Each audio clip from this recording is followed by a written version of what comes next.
Assalamualaikum warahmatullahi wabarakatuh. Alhamdulillahirabbil alamin. Wassalatu wassalamu ala asyrafil anbiya'i wal mursalin wa ala alihi wa ashabihi wa man tabi'ahum bi ihsanin ila yaumiddin. Wa ba'du subhanaka la ilma lana illa ma 'allamtana innaka antal alimul hakim wa la haula wa la quwwata illa billahil aliyyil azim. Rabbi syrah li sadri wa yassir li amri wahlul 'uqdatam min lisani yafqahu qawli. Rabbi zidna ilma warzuqna fahma. Allahumma faqihna fid din wa 'allimna ta'wil. Allahumma anta rabbuna farzuqnal istiqamah. Amin ya Allah ya mujibas sailin. Sahabat sekalian pecinta bahasa Arab yang dimuliakan Allah Subhanahu wa taala, alhamdulillah kita bertemu dalam program belajar ilmu nahwu metode Syamil. Sahabat sekalian, pecinta bahasa Arab yang dirahmati Allah Subhanahu wa taala. Amin. Masih dalam program Binmil, belajar ilmu nahwu metode Syamil. Pada kesempatan kali ini kita akan memasuki jurus terakhir yang dikaji dalam program ini, yakni jurus kedudukan kata dalam kalimat. Jurus ini merupakan jurus 3. Kenapa jurus ini diakhirkan pembahasannya? Karena materinya yang cukup panjang. Meski nanti secara operasional penggunaan akan urut sesuai dengan nomor jurus. Jurus 1 jurus ke-1 perubahan kata atau tasrif. Dia menentukan harokat sebelum huruf akhir. Jadi diharokati dulu sebelum huruf akhirnya. Kemudian jurus 2 sampai jurus 5 itu khusus harokat huruf terakhir. Dimulai dari menentukan jenis kata, sebagaimana sudah dibahas pada pertemuan sebelumnya. Setelah ketahuan jenis katanya, selanjutnya jurus 3-nya, tentukan kedudukan kata dalam kalimat. Jika kedudukan kata dalam kalimat telah diketahui, maka akan diketahui jenis i'rabnya. Karena jenis i'rab itu nanti bergantung kepada kedudukan kata dalam kalimat. Nah, jika jurus 2 dan jurus 4-nya, ya, jenis kata dan jenis i'rabnya telah diketahui, maka akan kita ketahui pula harokat huruf akhirnya, tanda i'rabnya istilahnya. Itu merupakan jurus 5. Baik, supaya makin jelas kita akan masuk saja langsung ke materi.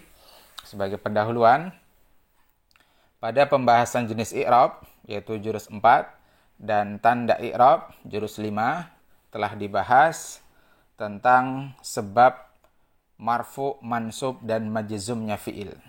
Ya. Ingat, fi'il i'rabnya cuma 3, yakni rafa, nasab, dan jazm. Apa sebab marfu, mansub, dan majzumnya fi'il? Sebabnya cuma 1, yaitu amil atau faktor. Jika ada amil nasab, maka fi'ilnya menjadi mansub. Jika ada amil jazm, maka fi'ilnya menjadi majzum. Jika tidak ada 2 amil tersebut, maka fi'ilnya marfu. Demikian ya, sudah kita bahas itu.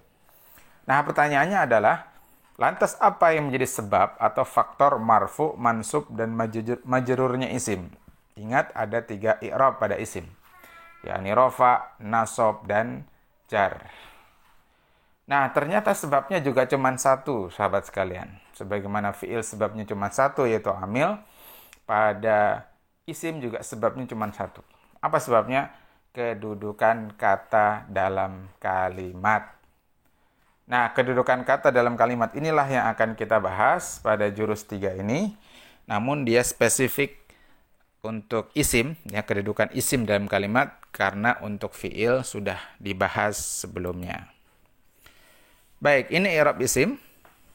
Ya, tentu antum masih ingat, jika i'rabnya rafa maka isimnya menjadi marfu, jika i'rabnya nasab maka isimnya menjadi mansub, jika i'rabnya jar maka isimnya menjadi majrur. Nah, apa yang menyebabkan marfu, mansub, dan jar majrurnya isim? Jawabannya 1 tadi, kedudukan kata dalam kalimat. Nah, inilah kedudukan kata dalam kalimat itu. Jika kedudukannya mubtada, khobar mubtada, fa'il, dan seterusnya, maka menyebabkan isim itu beri'rab marfu. Disebabkan karena status atau kedudukannya ini, maka jadilah ini.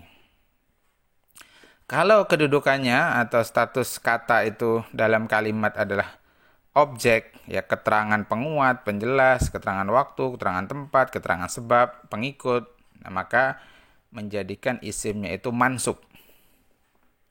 Nah, jika didahului huruf jar, kemudian dia kata majemuk, ya di mana dia menjadi mudhaf ilaihnya, dan ada nanti pengikut isim jar, maka isimnya itu menjadi majrur.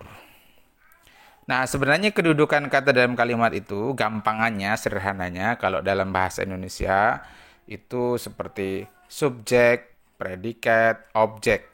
Itu ya. Jadi kalau saya mengatakan saya membaca buku, maka kata saya itu adalah subjek. Nah, subjek. Kalau membaca itu predikat. Sementara buku itu objeknya. Nah, itulah kedudukan kata dalam kalimat. Nah, inilah yang akan kita bahas hingga selesai program ini, karena ini adalah jurus yang terakhir. Nah, tapi sebelum kita masuk kepada kedudukan kata dalam kalimat, khususnya isim dalam kalimat, kita akan bahas lagi satu pendahuluan, dan ini pendahuluan yang sangat penting, yang akan menentukan nanti dalam identifikasi ini kedudukannya apa begitu. Nah, materi dasarnya itu adalah mengetahui jenis kalimat. Dalam bahasa Arab hanya dikenal dua jenis kalimat, yaitu jumlah ismiyah ini dan jumlah fi'liyah. Apa itu jumlah ismiyah? Jumlah ismiyah itu adalah kalimat yang kata pertamanya berupa isim. Jadi gampang sekali mengingatnya, ya mudah sekali, yaitu jika kita temukan sebuah kalimat, ya sebuah jumlah, kok dia diawali isim, maka berarti dia jumlah ismiyah namanya. Sedangkan jumlah fi'liyah kalimat yang kata pertamanya itu berupa fi'il. Jadi kalau kita temukan ada satu kalimat, kata pertamanya adalah fi'il, berarti itu jumlah fi'liyah. Mungkin ada yang bertanya, bagaimana kalau kata pertamanya itu bukan isim, bukan fi'il, tapi berupa huruf? Nah, maka huruf itu tidak dianggap. Ya, tidak dianggap. Jadi tidak ada jumlah hurfiyah, misalkan. Tidak ada jenis ketiga. Jadi kalau yang di depan itu adalah huruf, maka lihat sesudah huruf. Sesudah huruf apa? Isim atau fi'il. Kalau ternyata dia isim, berarti dia adalah jumlah ismiyah. Kalau sesudah huruf itu fi'il, berarti dia jumlah fi'liyah. Sebagai contoh misalkan begini. Ya, sebagai contoh alaihim adzabun alim. Misalkan ya, atau lahum adzabun alim. Bagi mereka azab yang pedih. Lahum.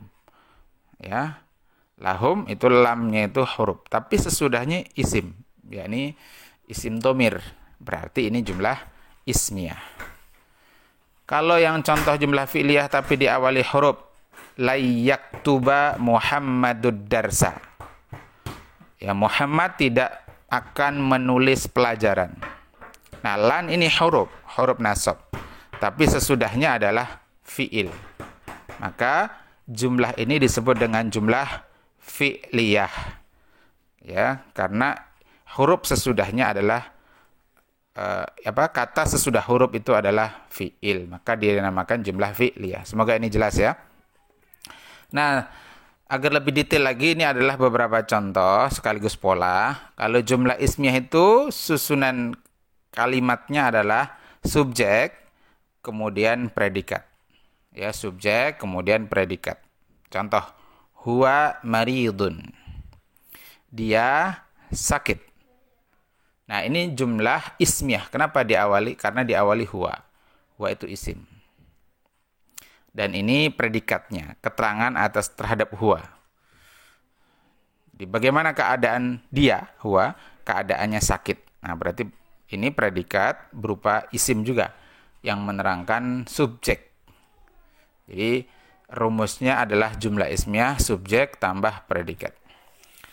Kemudian jumlah fi'liyah. Jumlah fi'liyah rumusnya predikat tambah subjek. Jadi ini predikat dulu, baru kemudian subjek. Dan bahasa Arab kebanyakannya demikian polanya. Dia diawali fi'il, kemudian baru isim.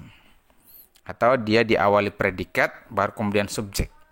Tidak seperti bahasa Indonesia, kebanyakan itu subjek baru predikat. Saya pergi, saya makan, saya mencangkul, saya menulis, saya membaca, dan seterusnya.